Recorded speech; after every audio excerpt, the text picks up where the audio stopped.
Assalamualaikum warahmatullahi wabarakatuh. Annyeong. Halo guys, kenalkan aku Davina Ramadhani dan Aku Indri Ardiani. nah di sini kami akan membuat video tentang materi dari pertemuan 2 yaitu Instrumen penelitian. happy watching. Materi pertama yaitu instrumen tes. Instrumen penelitian itu merupakan instrumen yang berupa tes yang dapat berisi serangkaian pertanyaan, lembar kerja, lembar tugas, atau hal serupa yang digunakan untuk mengukur suatu variabel tertentu, keterampilan, pengetahuan, bakat, dan kemampuan seseorang. Instrumen sendiri itu ada soal yang di dalamnya itu ada item-item atau butir-butir soal. Lalu, setiap butir soal itu mewakili satu indikator yang terdiri dari jenis variabel tertentu yang hendak diukur. Lalu, tes itu apa sih? Nah, tes sendiri itu merupakan cara atau prosedur yang dapat dilakukan untuk penelitian atau pengukuran dalam bidang pendidikan yang berupa pemberian tugas, baik berupa perintah, instruksi, atau pertanyaan yang dikerjakan oleh tes. Berdasarkan data yang didapatkan dari penelitian atau pengukuran melalui suatu tes tersebut, dapat diperoleh nilai yang melambangkan prestasi atau tingkah laku subjek penelitian atau yang disebut dengan teste. Lalu di sini berdasarkan sasaran atau objek penelitiannya itu ada beberapa jenis tes. Yang pertama itu tes prestasi.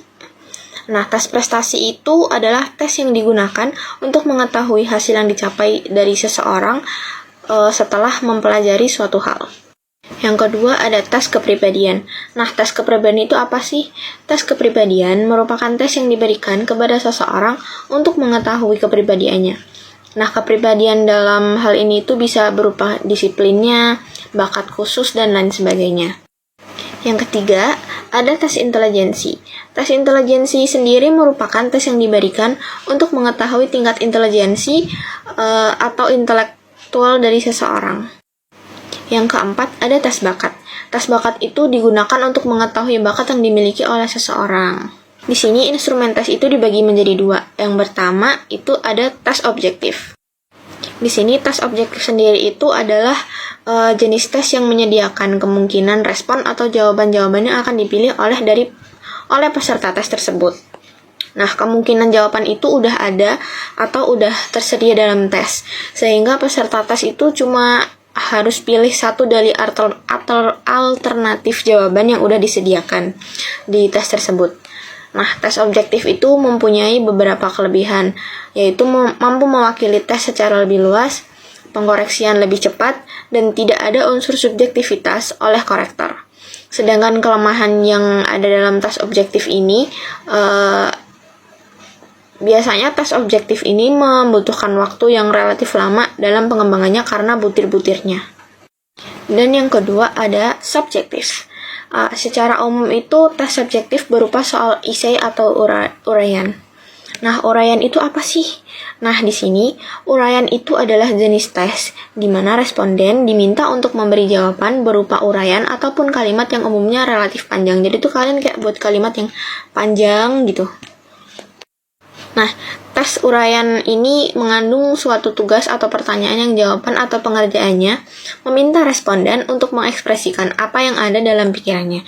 Jadi itu sesuai pikiran kalian mau jawab apa. Gitu. Nah, ciri-ciri dari tes uraian itu biasanya dimulai dari kata-kata perintah. Misalnya, mengapa, uraikan, bagaimana, dan jelaskan. Lalu, apa ada kelebihan dari instrumen yang subjektif ini? Ada. Kelebihan instrumen tes ini berbentuk uraian, jadi itu lebih mudah menggambarkan kemampuan peserta tes dengan lebih mendalam. Kelemahannya itu biasanya ada unsur subjektif dari korektor waktu mengoreksi jawaban tes tersebut. Oke, selanjutnya ada instrumen non-tes. Nah, apa sih itu instrumen non-tes? Instrumen non-tes itu tidak menghasilkan benar atau salah. Tujuan dari instrumen non-tes itu sendiri lebih kepada mengetahui fakta permasalahan atau variabel tertentu. Melalui instrumen ini yang dikembangkan. Nah, ada beberapa instrumen non-tes, yaitu diantaranya ada kuesioner atau yang kita sebut angket, pedoman wawancara, dan lembar observasi. Oke, selanjutnya ada angket. Angket atau kuesioner. Angket metode atau kuesioner adalah metode teknik pengumpulan data Yang digunakan dalam metode ini disebut dengan namanya yaitu angket. Angket ini merupakan instrumen penelitian yang berisi sebuah daftar pertanyaan atau pernyataan untuk diisi oleh responden. Angket juga dapat berisi butir-butiran pernyataan yang bisa dipilih oleh responden. Kuesioner berbentuk daftar pertanyaan maupun pernyataan akan tergantung dengan kondisi atau kebutuhan yang ingin diketahui oleh para responden. Bentuk kuesioner ada berbagai macam, yaitu ada misalnya kuesioner terbuka, kuesioner tertutup, kuesioner langsung, kuesioner tidak langsung, dan terakhir skala bertingkat. Nah, selanjutnya itu ada pedoman wawancara.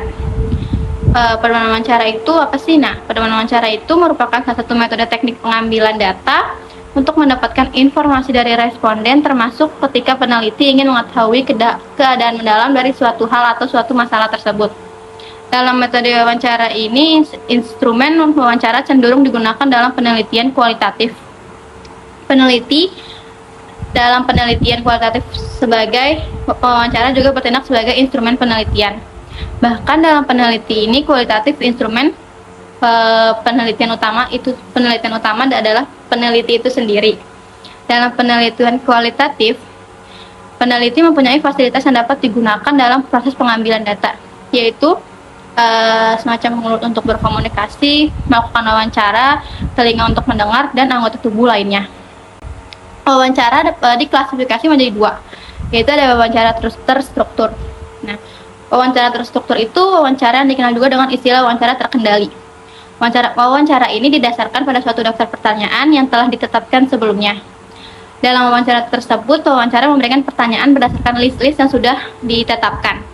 Dalam pedoman wawancara, responden diminta untuk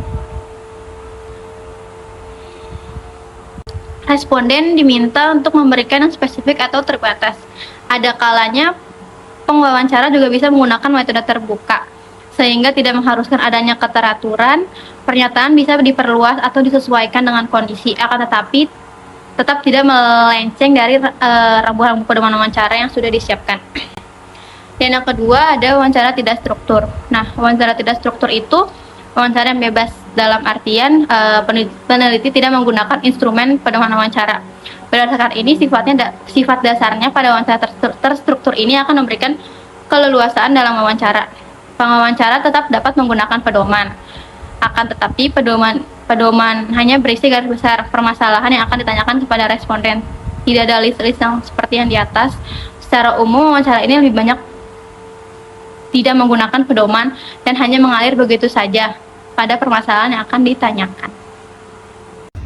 Oke guys, sekian video materi tentang instrumen penelitian dari kami.